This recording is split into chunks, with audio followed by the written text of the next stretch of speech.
Hello all, it's BlastCapBadger again. So, yeah, I had fun the last, what was it, like couple of days?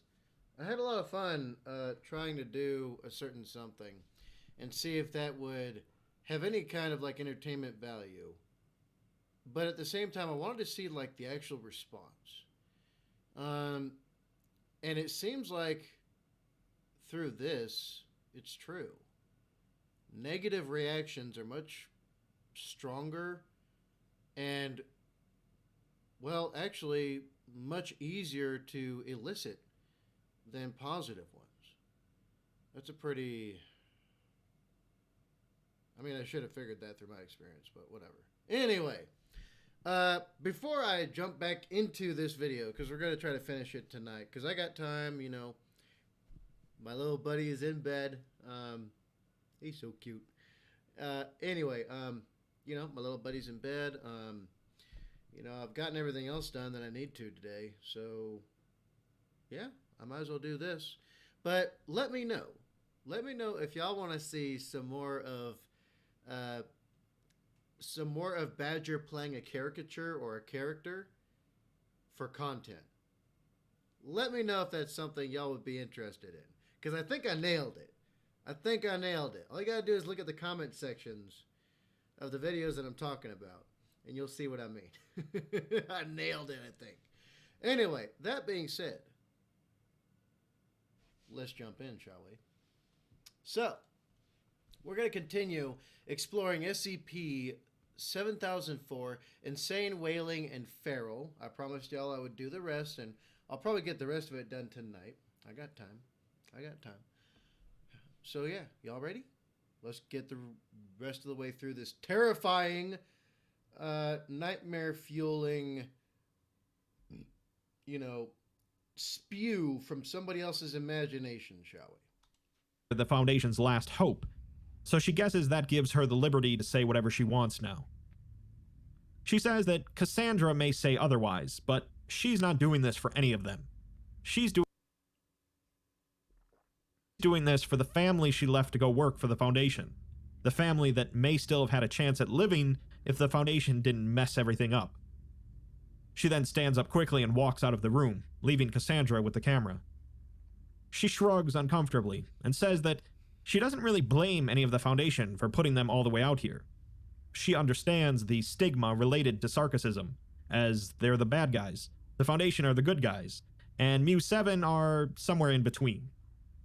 If they want them to save the world, she's okay with that. She read the file, and she knows there are monsters out there bursting out of people's bodies, and they're going to set things right. They don't need a thank you. They don't need anything. But she hopes that in the next world, after they reset everything, the Foundation will treat them better. Treat all of them better. She then pauses for a second and shakes her head, saying that she doesn't mean to order them around like that, but it's just a thought. Lena may be doing this for her family, but she just wants everything to be normal again, and she doesn't want people to die. They'll make sure the world comes through all right, and the Foundation will be with them every step of the way. She's interrupted by a loud blaring noise emanating from the site's speakers, and the room takes on a red light. The permanent lockdown is initiated, and they're about to leave, so she shuts down the camera. The footage picks up again with the two on a highway in the Yukon a couple of days later. Lena says that they'll check in every 2 days and take turns so that their helmet cameras don't lose batteries, because they're going to avoid all cities. They're coming up on the town of Watson Lake, and if they don't see any transformed individuals there, they're going to take stock and resupply. The food they have will only last them another day, and they'd also like to find a car, as that would shorten the trip from months to days. Man, so it's exactly how I feared it would go in this story. In the last video I said, you would think they would be prepared for this with like some kind of aircraft that can cover a good amount of distance. And we looked up in the last video that a Cessna Skylark 725 could go about 720 miles without refueling. So it could refuel like once and make it to the next destination that they need to go. But they just were not prepared for this. Ugh. whoever did this really knew what they were doing as a story. Man, I get it. Okay, I get it. People are gonna be like, it's not that deep. It's not that deep. You know, it's just somebody's reimagining of like every single zombie tale ever. Actually, not so much. Not so much. Um, a reimagining as a remixing, I would say. Bub. And I've been in situations where we weren't able to get air overseas. We weren't able to get air. We couldn't get CAS. We couldn't get medevac. We couldn't get so much as drone coverage or an air weapons team because air was red for whatever reason. And then after about a couple of days, air was still red. So we ended up having to hoof it about an extra, it was like 107 clicks in a couple of days. Well past what the actual intended mission time would be and what the mission distance projections were. Bob, that was something else. That was something else. That was the second time I felt near death without being ambushed or blown up. Oh, man. And the first time that happened,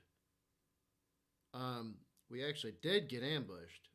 Thankfully, it wasn't the smarter ones. I'll say that much. Thankfully,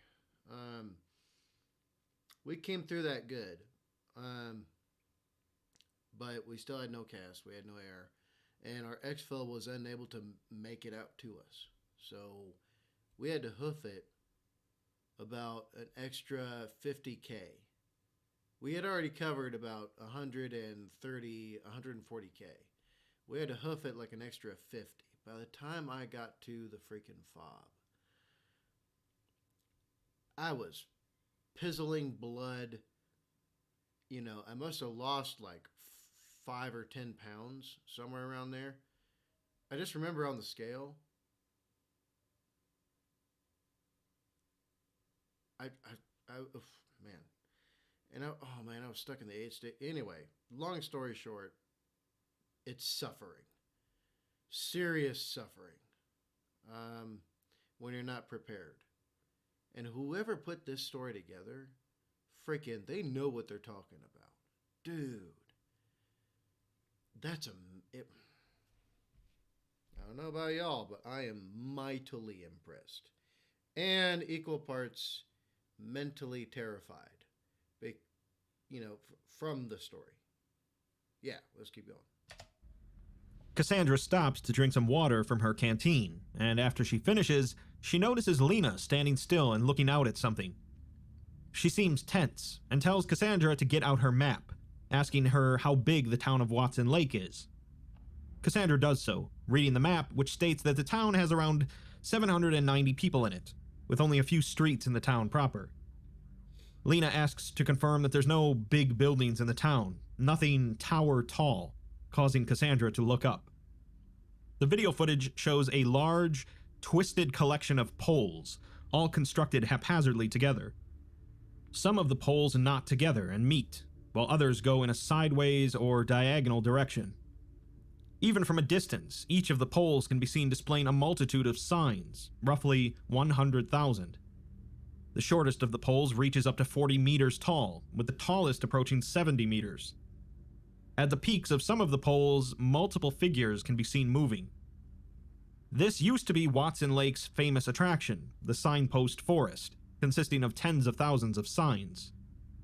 Cassandra says that it was tiny when they last came through, 3 meters tall at the most, and in orderly rows. Lena uses her binoculars to see that the figures on top of the poles are infected individuals, building more and more poles with no rhyme or reason. She says that there's no way they're going through that, but Cassandra says that this is the last town around for miles, and their only chance to get food. Lena swears and shakes her head, but eventually agrees that they'll have to go in, under the cover of night. They begin walking towards the town and turn the camera off. The footage picks up again, a few hours later, with the video being in total darkness. The sounds of metal and plastic being moved around are heard, and Lena tells Cassandra to turn on the camera's night vision. Both of the agents are then seen in a grassy field, overlooking a lake close to the town. A large collection of thin poles dominates the area above the town, the former signpost forest. Apparently, the night vision goggles they brought with were busted, forcing them to use the goggles at a different perspective than eye level. Damn. Their nods are busted? Both of them? Dude. That's like mission critical. That's like mission essential equipment. That's some serious me. That is just bust. Man. Oh no. Oh no. Bub. That'd be some scary. And I've got to operate at nighttime? That'd be tough. That'd be really tough. Man, that would suck. The nods are busted. And all I got is the camera. Shit. I'll be surprised if this ends well. The two are interrupted as a large metallic snap is heard, and a pole from the forest falls to the ground, bringing at least 20 more with it. The figures of at least 100 infected individuals are seen falling with them, and the sounds of far-off screaming are heard. Lena takes this as their cue to begin slowly moving in, and the sounds of screaming get louder and louder. Cassandra says that it sounds like they're in pain, and then mentions that they sound so much more like something than she could have ever thought, although the something has been removed from the document for containing a 7004 vector. Cassandra then immediately groans in pain, cradling her head, and Lena turns to whisper to her to stop thinking, as it'll make it harder on her. She knows the pain is terrible, so she tells her to stop thinking about it and let her head do the work for her. After a few seconds, Cassandra recovers and says that the pain has stopped and she can't remember what she said. The two continue on, and as they get closer to the town, the screams get louder before slowly decreasing in volume, and there are sounds of heavy metal poles being lifted up and set down. You know, this Sarkic thing sounds like me consistently.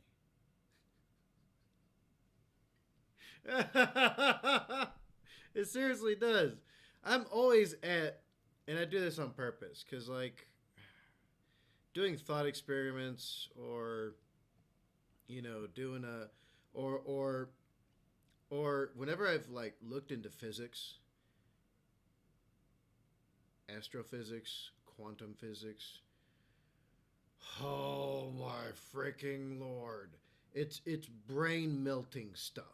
It's seriously, if you don't get an existential crisis with every new thing that you discover through all of those, I want what you're smoking or popping or drinking or snorting or poking, whatever that is, I want it. Because, oh, Bob, stuff like Rocco's Basilisk. Ugh. Or like just the quantum physics. Okay, specifically when it comes to spinners. Are you kidding me? Spinners? Have you even looked up and tried to comprehend and understand what the hell spinners are? My God. Okay, I'm going to stop thinking now. I keep myself at such, I purposely stay at the lowest possible thought process there is, because going beyond that is painful. Or maybe it's painful because I'm just that dumb. Maybe that's it. Maybe that's it. I don't know. Y'all tell me. Let's keep going. Sarkic. This continues for several minutes as the two approach, eventually getting close enough to see a small supermarket near them. They stand to move quickly across the open ground, reaching the wall near the front door to the supermarket. With firearms ready, they flank the door and look inside, seeing no instances. There is one on the street about 300 meters away, wailing, but it takes no notice of them. They enter the supermarket, and can soon hear sounds of plastics being carried around and opened further into the interior. The two sweep through the aisles, eventually coming across an infected instance at the far end, violently opening a box containing a radio. Both of its pedal instances, which consists of an approximately 40-year-old male and a 16-year-old female, are using their arms to pull the cardboard material apart, with pieces of plastic and bubble wrap strewn around them.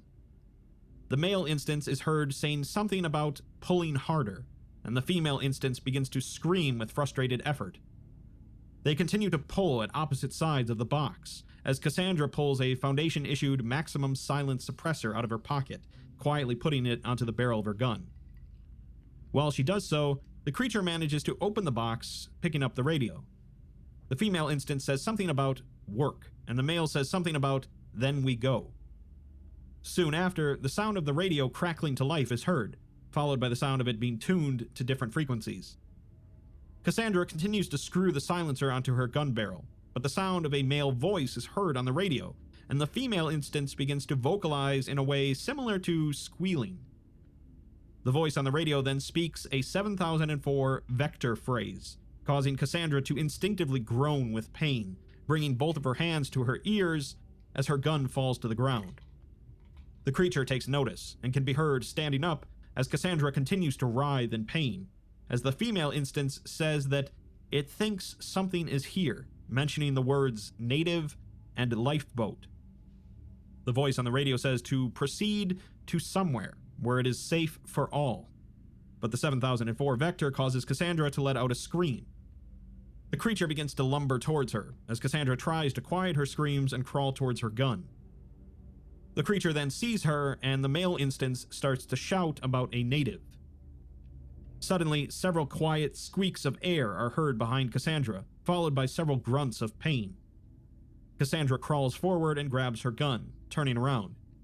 She then sees the creature clinging to the shelf as it bleeds from several gunshot wounds to its side. Cassandra then fires a few rounds into it, releasing several more quiet squeaks of air, causing the creature to fall to the ground limp. You know, I get the story, okay? I understand the story, but whenever I've had, whenever I've used suppressors, we don't call them silencers. They don't silence the weapon at all. I mean, they can quiet it a little bit. They can kind of, sort of reduce the noise level and all that kind of stuff. But it doesn't completely take it away, right? But it does reduce it enough, right? It does reduce it enough, you know, to where you can use the weapons in like a noisy environment or ambient environment, or from a certain distance, people are not going to hear it as much as they would a unsuppressed weapon.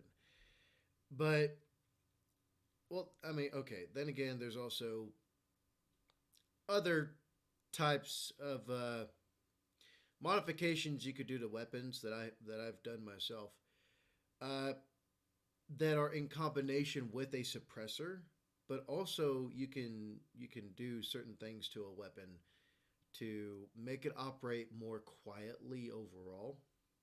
But you could never completely eliminate the sound. It's just, you can't do it. It can reduce it, it can minimize it, but it will never get rid of it. But whenever I've operated with those, I just had them on the whole time. It's a major pain to get them on and off.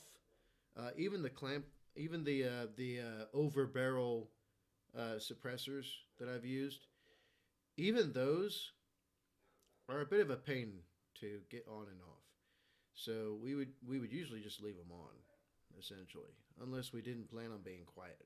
Then quite obviously, we're not going to have them on at all. So, like, but still, that part just, like, gets to me. It's like, damn, like, you have to put it on right now in the heat of the moment when you're supposed to be taking action.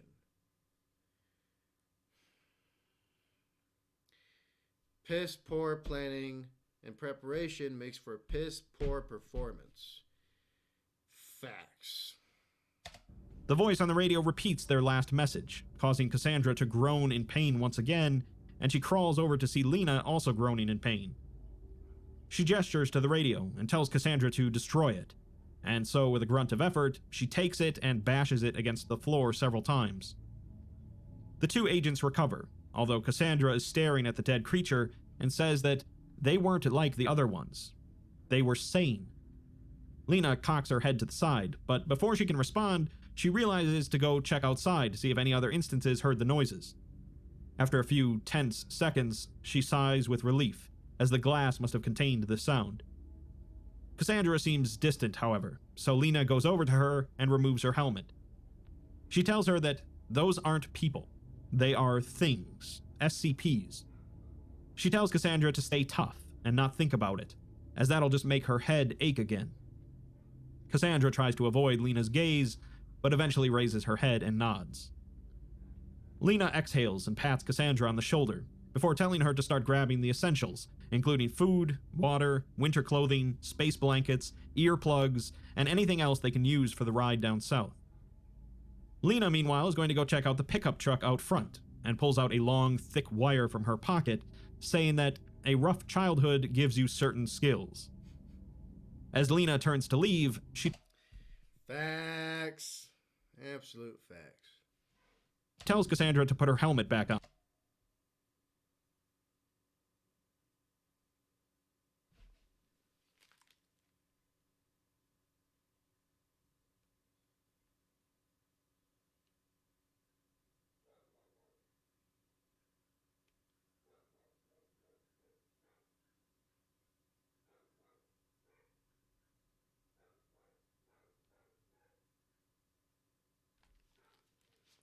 I'm just hearing things.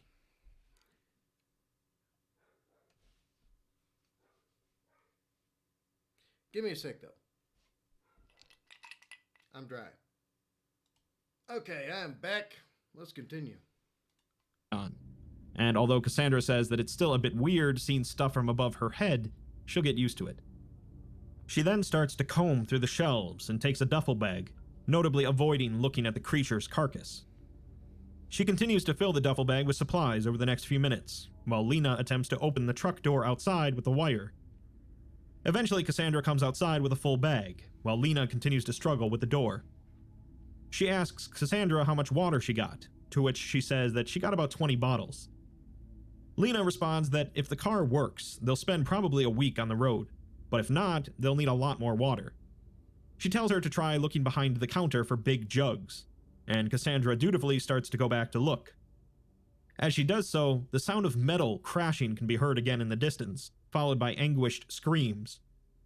Cassandra looks in the direction of the screams, but Lena tells her not to get distracted, because they can't afford to stop. Cassandra looks down and hesitates before going back into the store. She soon finds some water jugs underneath the counter, but as she reaches to grab them, her helmet camera hits a small metal box on the shelf behind it, causing a loud clang as the box hits the ground. Fortunately, the creatures outside didn't seem to have heard it, and Cassandra breathes a sigh of relief.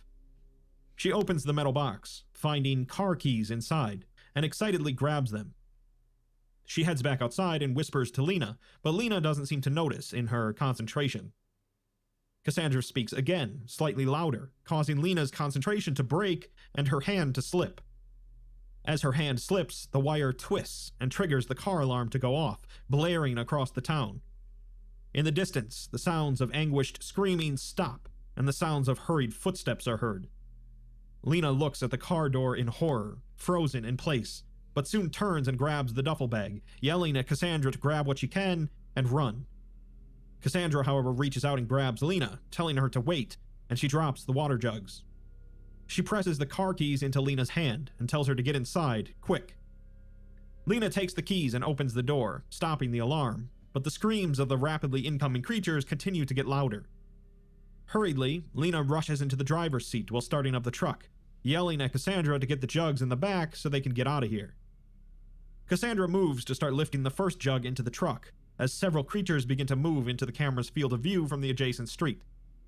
Each of the creatures move in differing ways, with none of them able to use their host's lower legs to run. Instead, each of them attempts to cooperate between each other in order to use their arms to move forward, to varying degrees of success.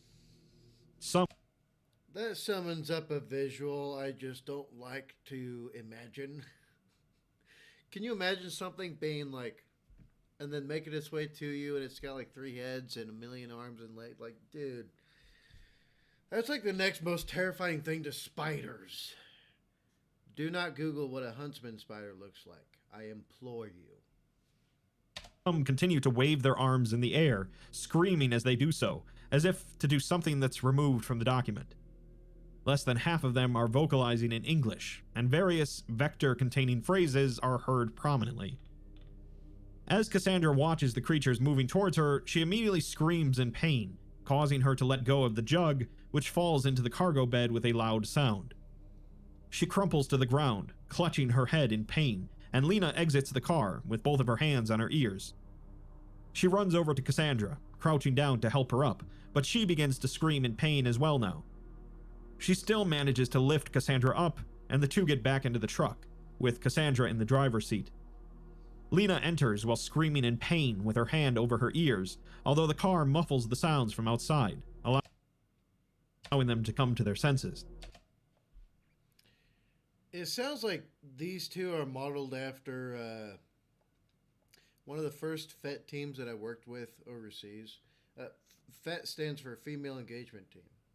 So as a dude, like in Iraq and Afghanistan, I'm not allowed to interact with any local women at all.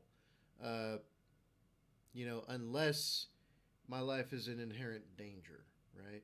So we trained up female engagement teams. We would get soldiers, quite often who had like a background of some kind with some kind of human interactive centric MOSs of some kind. So like MPs, or a few times we would have some of them that were from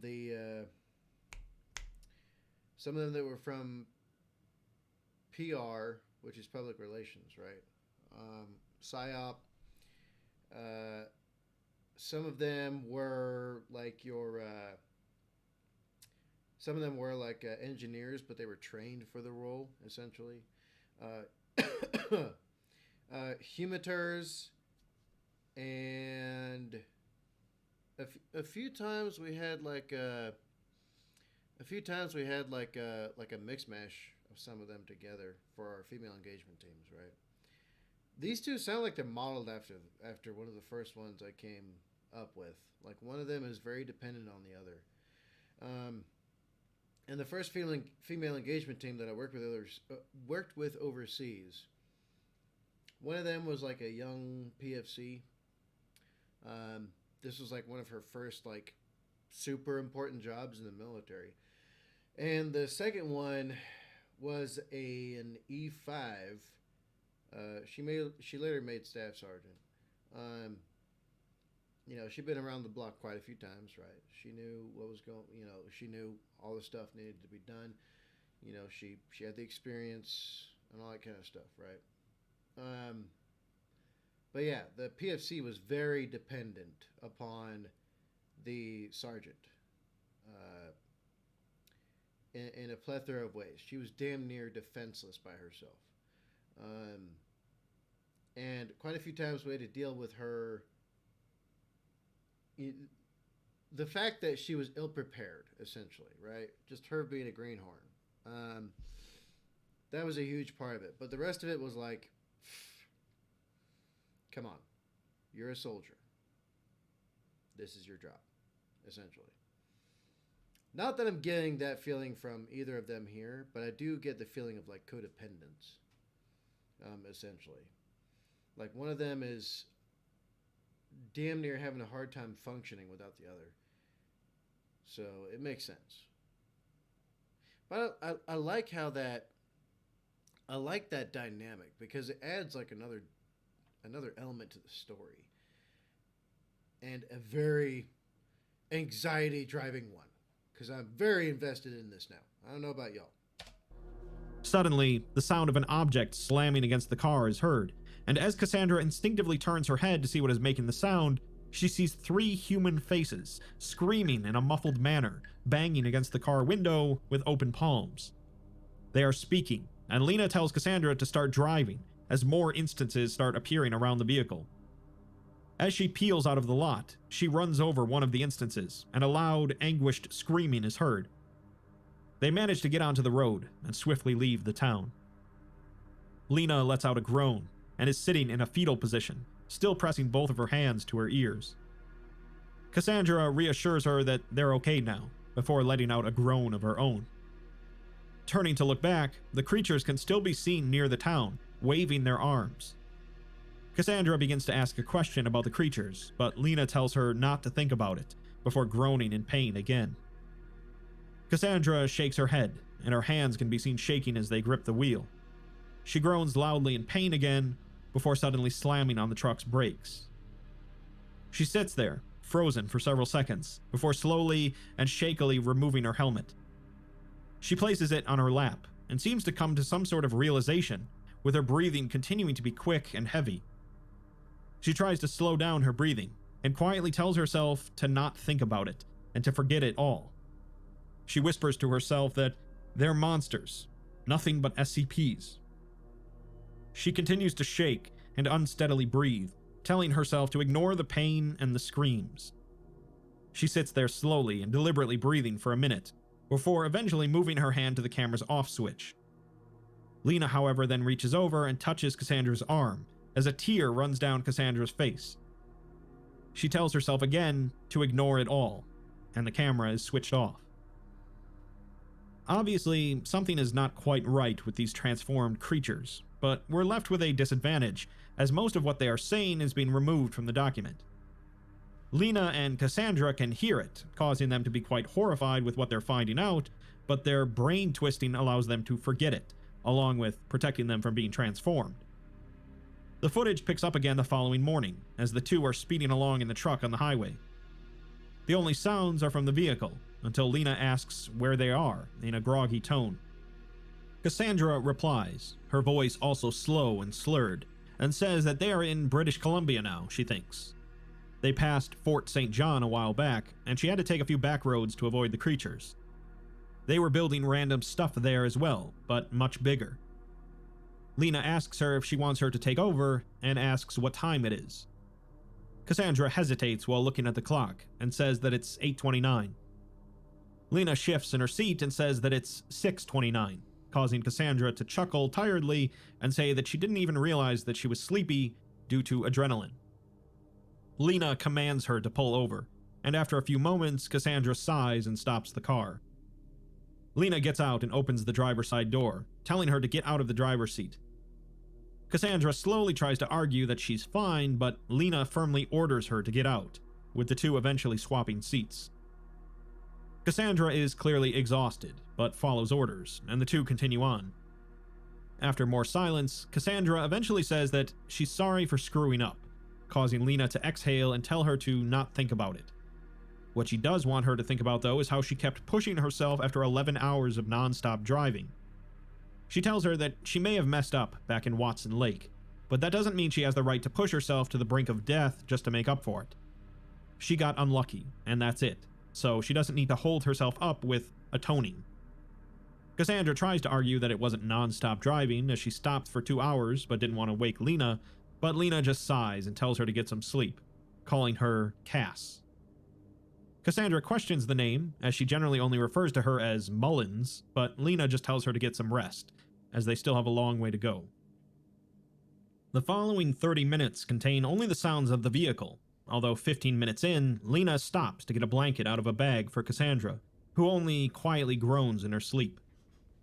Soon afterwards, however, the faint outline of a house under construction on the side of the road is seen. As Lena drives closer, several more houses are seen by the side of the road, all constructed a fair distance away from each other in varying states of progress. As the car comes close enough for her to look inside, she sees a human face looking at her through one of the windows, and quickly disappears from view. As the car passes the house, the outline of a transformed individual is seen running away from the window, and Lena curses under her breath. The car passes by several more houses and several burnt-out campfire pits, and Lena sees more transformed individuals run into the house, as if fleeing from the car in fear. Some are even dropping grocery bags as they rush inside, or attempting to protect other instances as the car passes, demonstrating something that's been removed from the record. Alarmed at the quantity of the creatures, Lena starts speeding up, quickly leaving the area behind. As she continues driving, she eventually turns on her GPS, calculating the distance to Edmonton, the capital of Alberta. The GPS informs her that Edmonton is 500 kilometers away, and her estimated time of arrival is 4 hours and 50 minutes. It then says that from her current position, Edmonton is to the southwest, but from her perspective, it is to her front. She's confused at first, but then comes to a realization and stops the car. She gets out and looks through a pair of binoculars at the distant mountain range. After a few seconds, she lowers the binoculars, with a look of shock on her face. She goes back into the truck and wakes Cassandra, who asks what's going on. Lena tells her to look in that direction and asks her what she sees, to which Cassandra replies that it's a mountain range. She then has her look through the binoculars, and she realizes that it's not a mountain range, but rather a city. The creatures have just continued to build more and more buildings on top of one another, up to a kilometer high at least. The buildings also don't resemble any sort of normal human architecture. Lena says that they can't risk going into there, so they'll have to go around. Cassandra says that they can make their way through the Central Rockies, going by the parkways, and by the time they get across the border, they'll be in Montana, and won't have to deal with any big urban centers before Yellowstone. Lena starts up the truck again, and says that they may not have enough gas to do it, but at least it's a plan, and they can hope that the Rockies are far enough from the cities. Cassandra replies that she hopes so, and calls Lena ma'am, as she has continually done since the start. Lena responds that she can call her Lena, as they've been around each other long enough. Cassandra hesitates but agrees, and the two continue on, shutting off the camera as the words "battery low" begin to flash on top of the video. Some of the strongest bonds between human beings are those that are created through extreme, and I mean extreme, shared hardship. So kind of like the brotherhood of the military. Or, you know, couples who have done extreme stuff together, right? You know, they went climbing up rock faces, or swimming out in the deep ocean, or something like that, or skydiving, things of that nature, or riding a bike together, right? A motorcycle, like my Harley.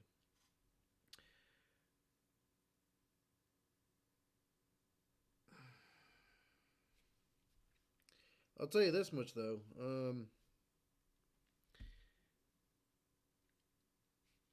I'm surprised. You know, actually, no. I'm going to stop myself there. I'm going to stop myself there. This is about the video, not other stuff. Let's go. But yeah, some of the strongest bonds between human beings is created through extremely shared hardship. The footage picks up again a few hours later, as they're driving on a steep road in the Central Rockies. Lena immediately tells Cassandra to conserve the battery on the camera, as they don't know if they'll get lucky again in finding another battery. She also mentions quietly that they still need gas, and she appears tense. Cassandra turns the camera to look backwards, showing a massive collection of buildings in the distance, with many seeming to equal the altitude of the vehicle itself. It extends nearly across the horizon, vanishing past the line of the surrounding mountains. This was once Edmonton, and even from the distant standpoint of the camera's perspective, the gray color of Edmonton appears to encompass nearly the entirety of the view from the back window. Massive buildings are stacked on top of one another, constructed in seemingly illogical ways. A tower can be seen diagonally sprouting from a larger rectangular building, while a spire seems to jut dangerously from the top of another building further up. Lena gets the vehicle onto a flatter road and breathes a sigh of relief. She looks at the camera and says that they're hoping further south will be a bit better, especially in Montana, but they aren't counting on it. If Edmonton's already this big, who knows how large Calgary will be. She then tells Cassandra to turn it off to save the battery, and Cassandra chuckles before calling her ma'am again. Lena smiles incredulously and tells her that she said no more ma'am, as the video cuts off.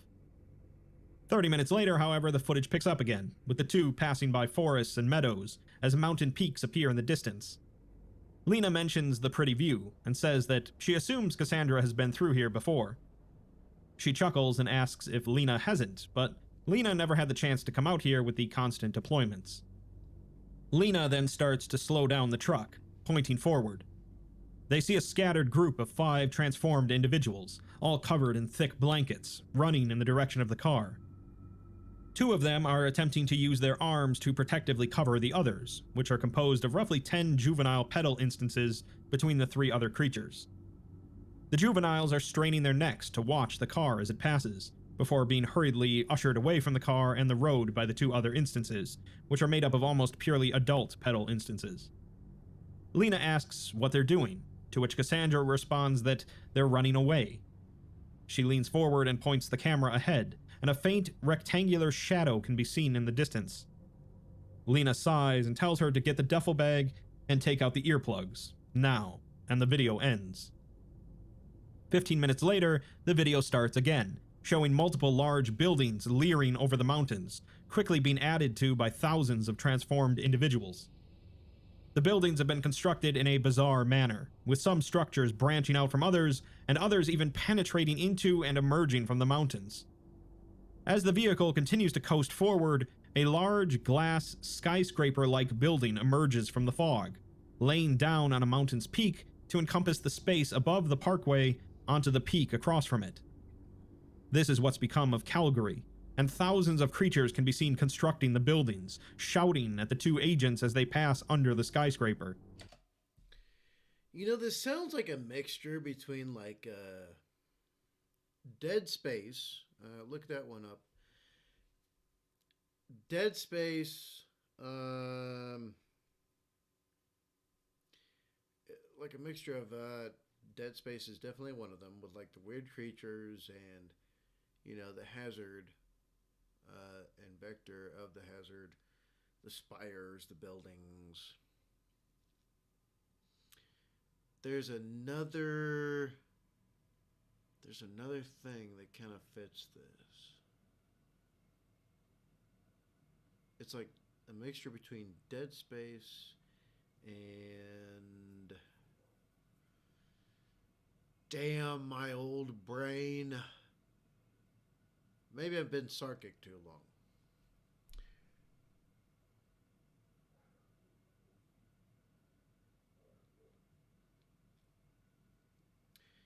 Dead Space and...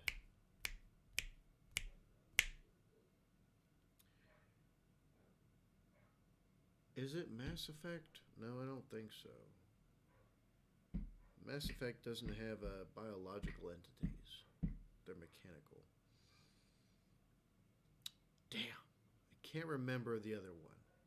But it sounds like a mixture between like Dead Space and something else. Remixed with like your zombie plot line, essentially. And bizarre instances of stuff happening. That's what it sounds like. But I can't for the life of me remember the other one.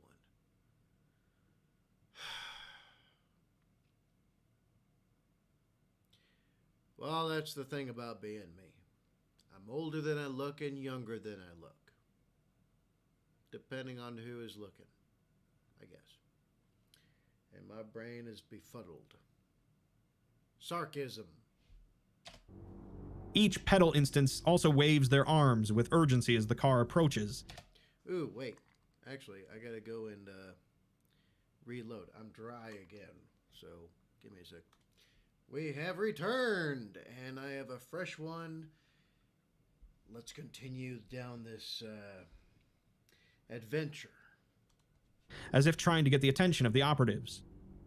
Lena, wearing earplugs, ignores them as she continues driving, speeding the vehicle up in order to quickly leave the area. As she does so, however, more buildings continue to emerge from the fog, with several other buildings, like the skyscraper, acting as bridges from one peak to another across the space above the parkway.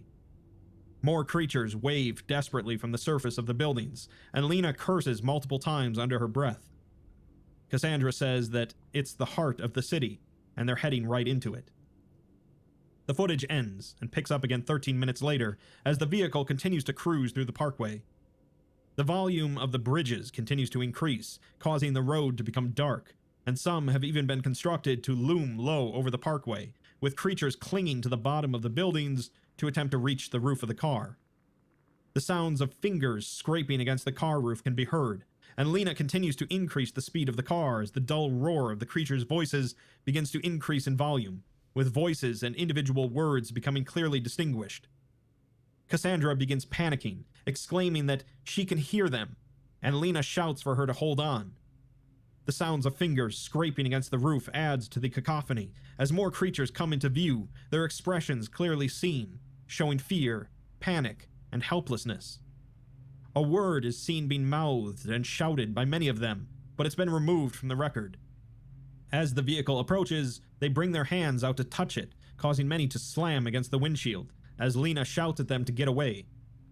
As the ceiling continues to get lower and lower, individual heads of the creatures begin to be low enough to touch the windshield itself, and as Lena continues to speed through, she collides with one pedal instance's head, causing a large spider web of cracks to appear across the windshield. Blood is seen running down the windshield shortly after, and more hands continue to emerge from windows at the bottom of the building above them. As they slam into the glass, the cracks continue to widen and widen before encompassing the entirety of the windshield.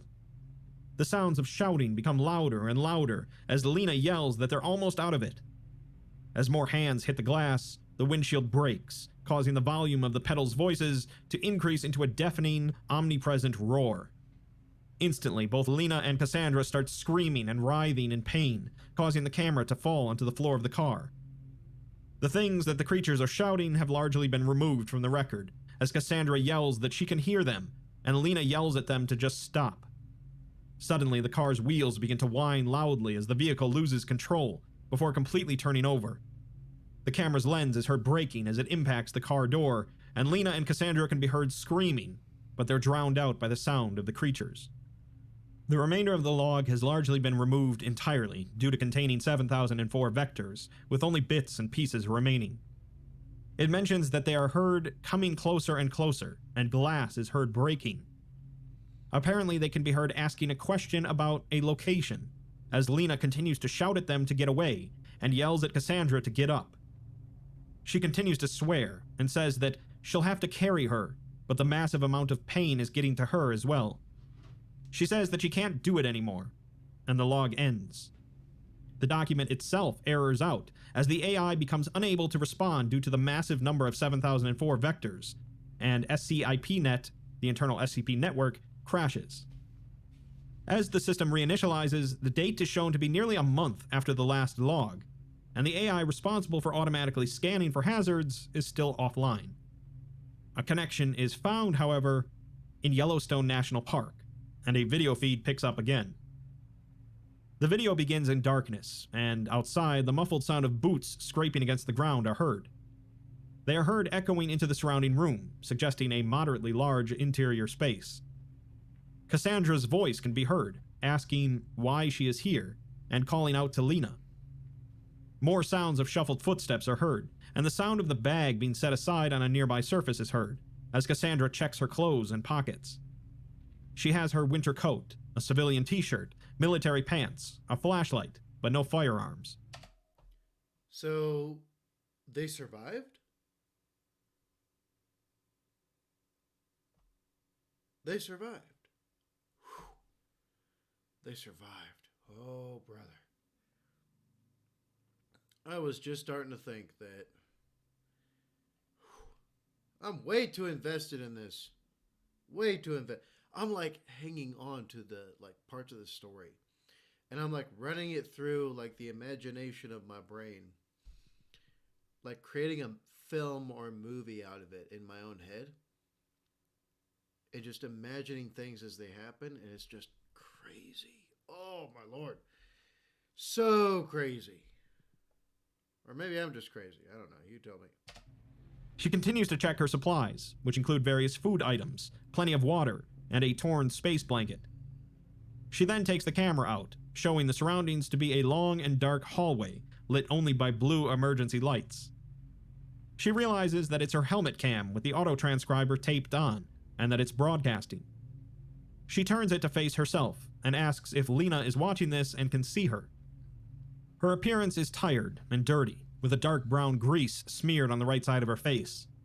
Speckles of blood are seen dirtying her collar, with the fur lining of her winter coat being gray and black in places instead of white. Her hair is tied behind her head in a ponytail, with the strands on her forehead being matted with sweat. She stares into the camera for several seconds before shaking her head and saying that if anyone's listening, she hopes that they're watching out for her. She clips the camera to her shirt and raises her flashlight, asking where she is and how she got here. She puts all of the stuff back into the bag, showing it to be her original Molly bag, although dirtied, torn, and tattered in places. She slings it over her shoulder and begins to walk down the long hallway, with the only sounds being her slow, echoing footsteps. After 3 minutes, a door can be seen to the left, with a sign reading "Maintenance Tunnel" located above it. She looks further down the long, dark hallway before turning back to the door. She sighs and quietly opens it, quickly moving into the room and checking the corners. The only things she sees in the room are pipes of an indeterminate purpose attached to the walls, and a metal staircase leading down. A dim blue light is seen emanating from the corner past the staircase. Slowly, she begins to advance, keeping the flashlight in front of her as she walks, and she moves down the staircase, turning a corner in the direction of the blue light. The light is coming from an emergency lamp placed high on the wall here, and below it are the words, "All that are sane are to follow this path to main evac." The words are untidily scrawled on the wall with white chalk, in a manner similar to the writings of a small child, and most of the words are misspelled. Below it, an arrow pointing further down the hall is scrawled with the same chalk. Cassandra continues to walk down the narrow, dark corridor, her footsteps echoing through the hallway. Where's Lena? Bob. Oh no. Where's Lena? No. Where is Lena? I'm just kidding. But seriously though, dude.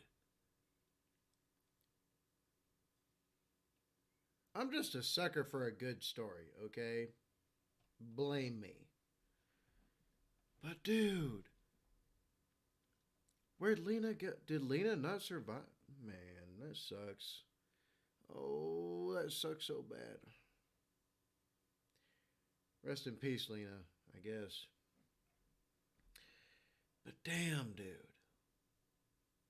Damn. After several minutes... And by the way, this sounds like a trap. What does General Akbar say? It's a trap. A second pair of feet are heard echoing throughout the hallway, keeping pace with Cassandra, although she doesn't seem to notice. The footsteps keep in almost pace with hers, though one seems to drag, like that of a slight limp. Wait, so Lena maybe survived? Maybe? Ahead, another blue emergency light can be seen, underneath of which can be seen another note, written again in chalk. Cassandra begins to increase her pace to check it out, and the footsteps behind her attempt to compensate, quietly scraping across the ground in its attempt to do so. The writing on the wall is similar to the other set, reading, "To control room, right. To evac, left. Keep any insane out. Many have already died." Cassandra is only confused by this, and slowly begins to move backward. Surprised, the footsteps behind her begin to backtrack, but are unable to keep pace and stumble. Cassandra turns around in surprise, shining her flashlight onto a transformed individual, who brings one of its hands up in a stopping gesture. It pleads for her to not hurt them. Unlike the other instances, which are unclothed, This one has a large, thick, but dirty fur blanket wrapped around the region above its legs, obscuring any possible petal entities making up the instance, aside from the one speaking. This particular instance resembles a 13-year-old girl with matted blonde hair and a face smeared with ash, showing an expression of pure fear. Cassandra begins to ask it a question, but it pleads again for her to not hurt them. No, not the kids. Not the kids. That's always the toughest one, honestly. That's always the toughest one. Like adults, shoot, I don't give a damn, bub. We've lived long enough. We're all gonna die sometime. It just so happens to be our time sometimes, right? But for the kids, like, dude.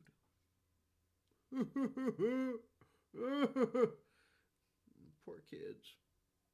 Poor kid. Seriously though, poor kid. Okay, I get it's a story, but it's like so just. Maybe it's because I'm a dad. Maybe it's because I'm a dad that, stuff like that affects me so hard.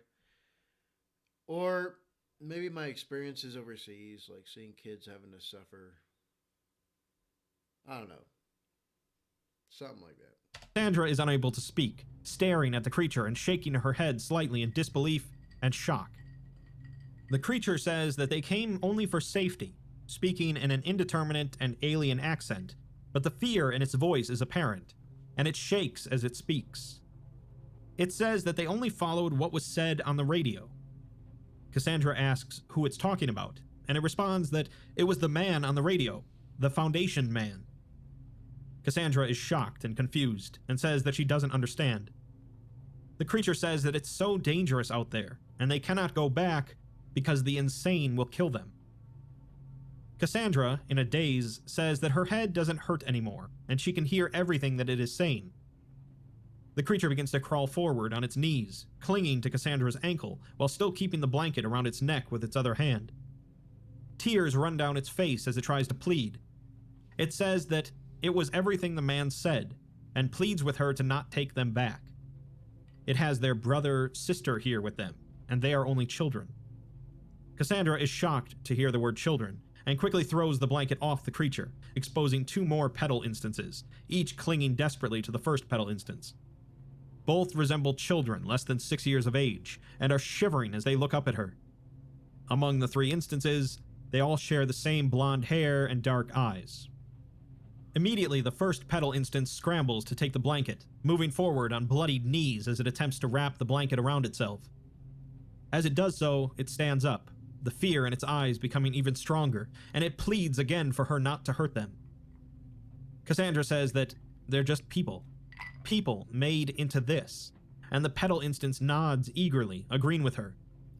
Suddenly, Lena's voice shouts for it to get away from her, and before Cassandra can stop her, several silenced gunshots are heard, ripping through the creature and splattering blood on Cassandra. Okay, so Cassandra and Lena survived. They both survived. Okay. But still, the kids. The dad in me is like, damn it. Yeah, I know it's a fake story. Whatever. Blame me. As the petal instance looks down at her with a new, rushing fear, it collapses to the ground. Cassandra looks down in horror as Lena calls out to her and rushes out of the darkness, holding her assault rifle in one hand. Blood covers much of her clothes, and as she comes into view, her face is covered in blood as well. She kneels down and embraces Cassandra, saying that she almost thought she lost her, and she almost did. Cassandra is still in shock, as Lena checks her for injuries and notices that she lost her earplugs.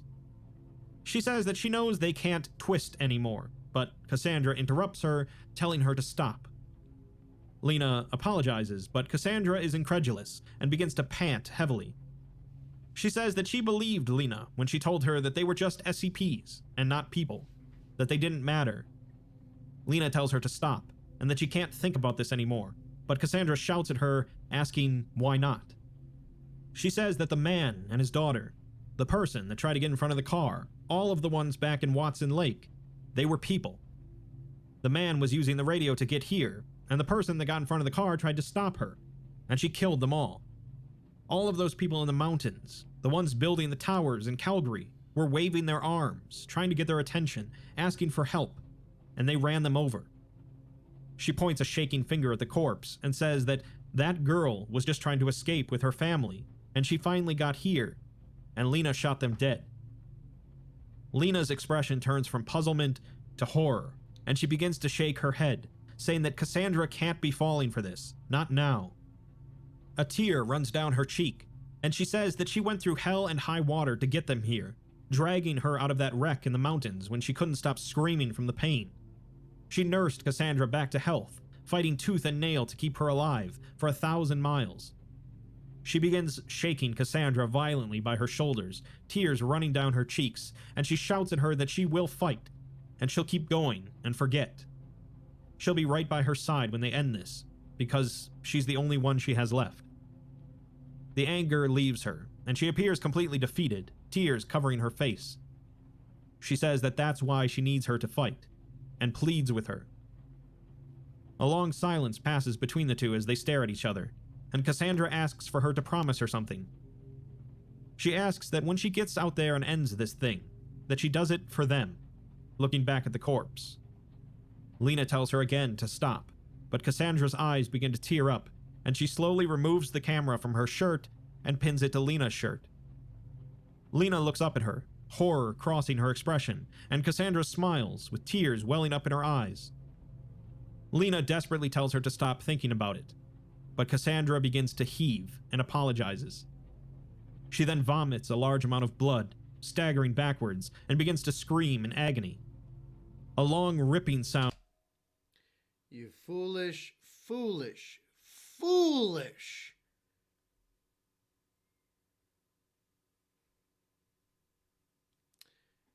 Nope. The abominations are not worth your pity, time, or attention. They're not. Not anymore. They're beyond it. Completely beyond. That's a acceptance that must be reached. Because you can't help them except to revert things to how they used to be, right? Using SCP like 2000 or whatever. So this is where basically accepting the fact that this is how things are and moving beyond it is crucial, right?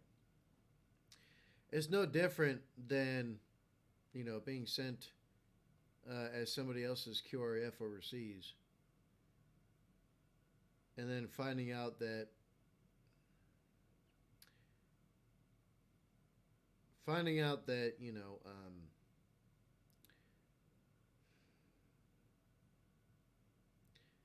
that now instead of being the QRF, you are the follow-on, essentially. Arriving too late to help, but arriving at just the right time to continue the mission. It's really not any different.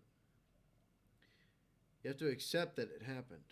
You have to accept that that's what the reality is. Move forward. Charlie Mike. Sound is heard from her abdomen, followed by a slow trickle of blood from between her fingers. She continues to scream, then looks down at her body as the discernible shape of a bloody arm begins to pry itself from between her hands. This arm then begins to cling to the sides of her abdomen, using it to pull itself out, revealing another arm. As she screams, a voice is heard from the large gaping wound, as the words, "Help us," can be heard prominently. Slowly, as the wound widens, a human head resembling that of a female emerges. Its long hair is matted with blood, nearly covering her eyes as she looks straight at the camera. As she continues to emerge, the pedal instant screams in anguish, using her arms to push herself up against the surroundings of the wound. This causes Cassandra to fall to the ground with the added weight and force, causing her to scream loudly again as she continues to bleed profusely. Soon after, though, her head and body goes limp. The newly emerged pedal instance's waist can already be seen emerging from the wound, and as it screams once again, it gives one last push against Cassandra's body, stopping once the top of its hips can be seen.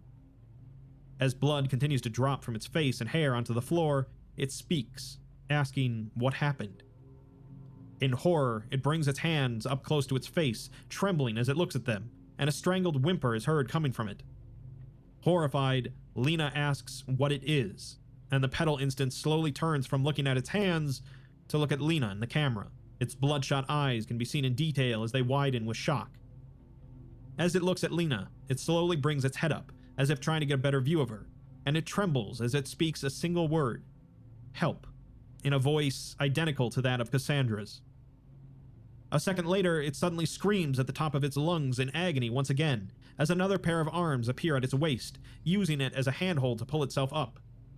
As the first pedal instance continues to scream, Lena staggers to her feet and begins to run away. Behind her, the newly created creature continues to scream in excruciating pain, with additional tearing sounds being heard as Lena gets further and further away from the scene. As she runs, she sees another blue light ahead of her, illuminating a split in the hallway which goes both right and left. She takes the time to catch her breath, bending down and putting her hands on her knees as she does so. She begins to quietly sob, but after a few seconds, she gets back on her feet and punches the wall next to her, screaming in anger as she does so. She continues to swear and punch the wall multiple times, before sobbing and slumping against the wall. She then quietly apologizes multiple times to Cassandra between sobs, before eventually wiping away her tears and sweat, looking back at the dark hallway behind her. Exhaling one last time, she stands, trying to regain her composure. She continues to shake as she does so, barely suppressing her sobs, but eventually straightens her posture, looking at the sign on the wall that reads, "Control Room." Balling her hands into fists, she walks forward with composure, and a light coming from an unseen source can be seen in front of her.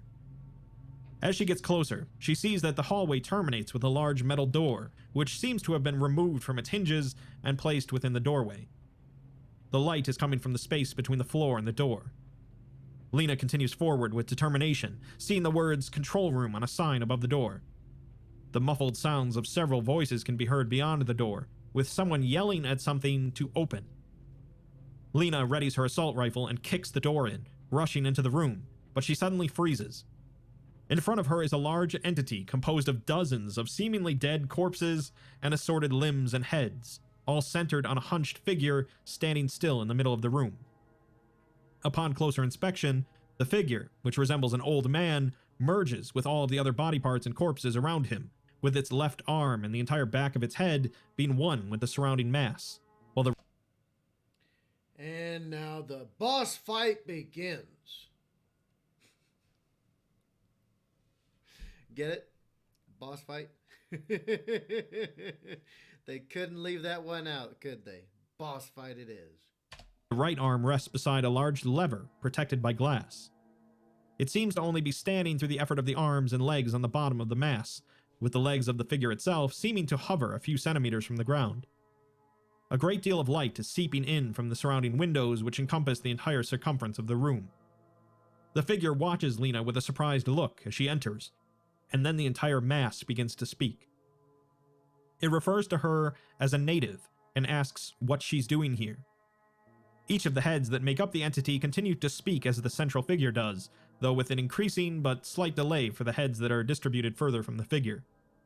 They all speak with the same dead emotion and careful enunciation, but so far only the central figure seems to be able to make non-verbal gestures with its hands.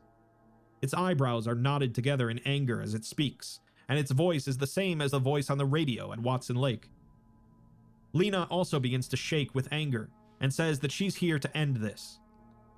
The entity responds that she has no idea how much it's done to get here, causing Lena to tighten her grip on her rifle and step forward, shouting that so has she.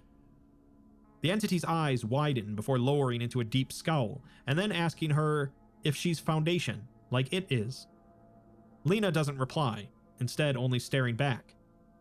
It continues, asking her what she's doing this for, such as for glory, or hubris, or for someone she loves. Lena begins to tremble with barely contained anger, further tightening her grip on her rifle, but the entity asks her if she came here for 2,000. It then moves to face her, wincing in pain as it does so, and covering the lever. It asks if she means to wipe them out, to make it so that they never lived in the first place. It attempts to shake its head, but cries out in pain as it does so, although it continues to stare down Lena. It says that they came here to flee, and for another second chance. She won't stand in the way of that, no matter how long it takes for it to get this thing open. Lena lets out an exasperated breath, and tells the entity to get the hell out of her way. It moves forward suddenly, however, causing her to step back, and it says that she came here for nothing. It won't let it in, and it doubts that she has the clearance to do it either. Lena doesn't reply, only continuing to stare at it, and it takes another pained step forward, pointing with all of its hands to the hallway behind her, telling her to go back. After a few seconds, though, realization dawns on its face, and it asks if she has it. She doesn't reply, and after a tense moment of silence, the entity rushes at Lena, swiping at her with all of its arms. Lena quickly runs to the side, causing it to collide with the wall, as she raises her rifle and fires several rounds into the creature. It begins to lean against the wall for support, and several of the bodies attached to it cease to move. It lets out a hacking cough, and slowly turns to face her, looking at her with menace and desperation. A large trail of blood is seen below its mouth, and it says that so many depend on it. It lumbers forward again, with labored breathing, and says that it won't let her. It screams again and tries to take another swipe at her, but she quickly fires again, creating multiple wounds on its chest. It takes a step back and coughs again, blood pouring out of its wounds, and it slowly falls to the ground against the wall. Lena lowers her rifle, as the entity looks up at her with wide eyes. It begs her not to wipe them out, saying that they deserve a second chance. Lena stares at it, and says that they killed billions and destroyed the world, and they deserved a second chance. The figure desperately shakes its head, saying that she doesn't understand, but Lena responds that she believes she does. She turns and heads over to the large control panel, pressing her thumb to a scanner and opening up the cover on the lever. The entity continues to beg for her not to do this, but Lena begins to input new numbers into the keypad with trembling hands. The entity then begs for her to look outside, causing her to stop. She turns to face it again, and it asks her to just look outside, so that she'll understand. Lena doesn't move, so the creature says that she's won, and to just do this one last thing for it. She eventually acquiesces, and heads— No. It's a trap. It's a trap. It's a trap! It's gotta be. There's no way it's not. over to the windows. Outside of the control room, in the large chamber beyond, she sees hundreds of storage units on the floor, many of them having been repurposed into living spaces for at least 200 transformed creatures. Unlike others, these instances behave with a much more human countenance, speaking to each other and attempting to walk with the support of both their arms and a single pair of legs. Doesn't matter. Doesn't matter. Doesn't matter. If you want things to return to normal, you have to go forward. If you want things to stay the way they are, that you have to make that choice too. But you're there for a mission, right? Carry on with the mission that you were given. Besides, who amongst y'all wants to have like 5 arms, 5 legs, and 5 heads? I sure as hell don't. I'd sooner jump into a volcano.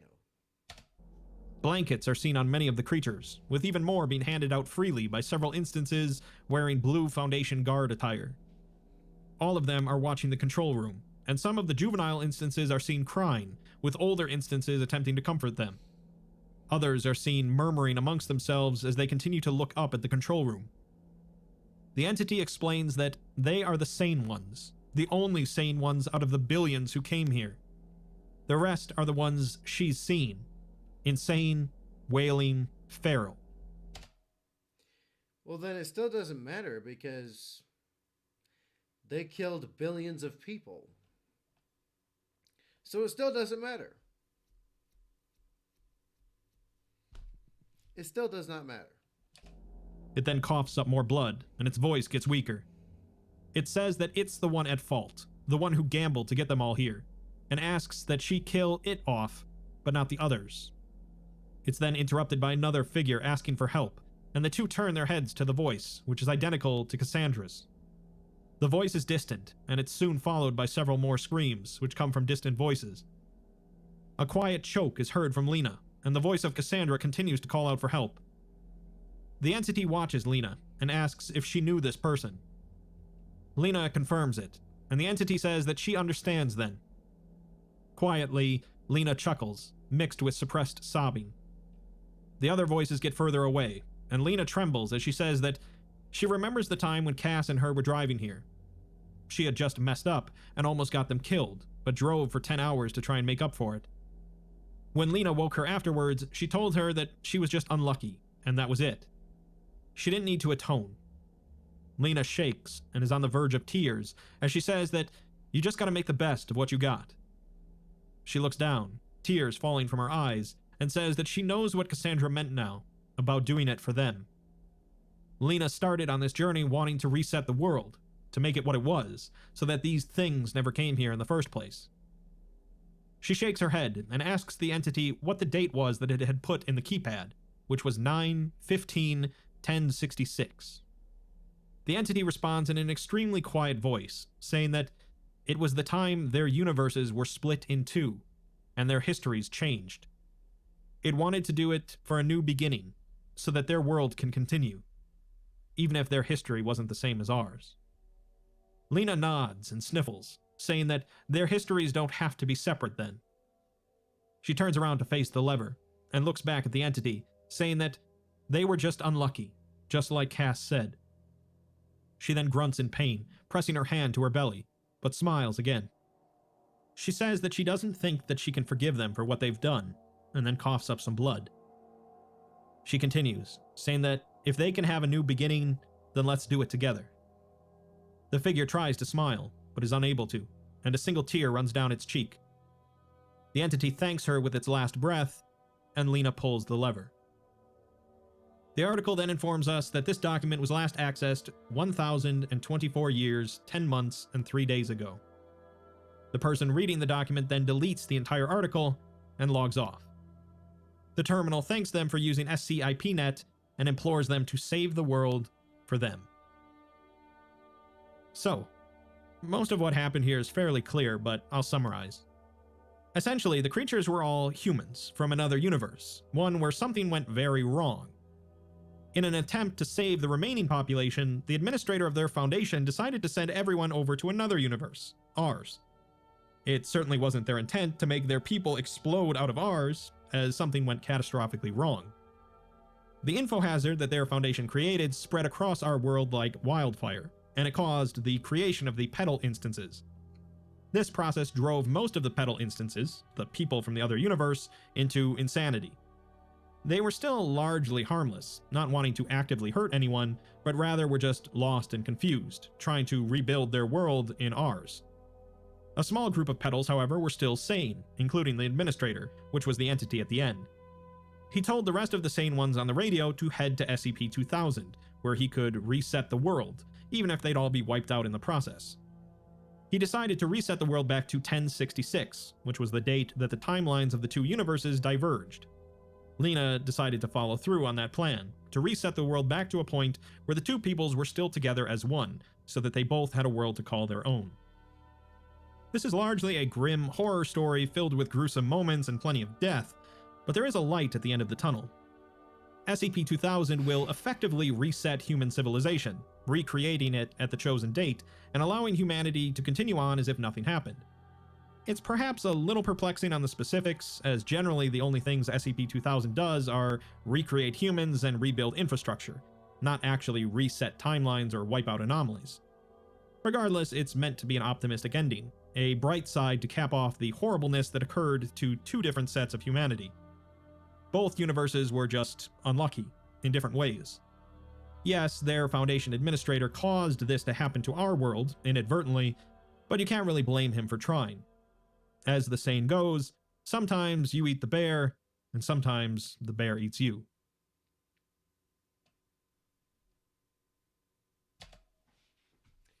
There we go, folks. There we go. Exploring the SCP Foundation. SCP-7004. Insane Wailing Feral. Bub. Bub.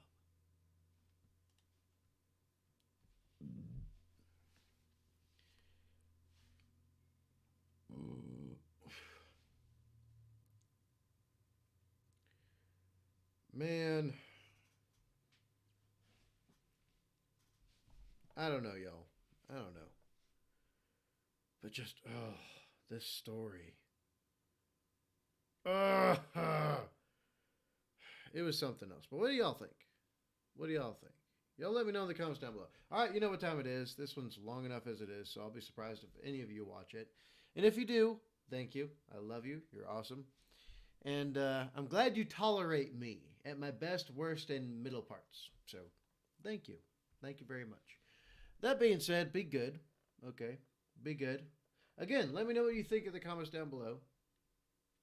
This was an incredible story. So, yeah, be good.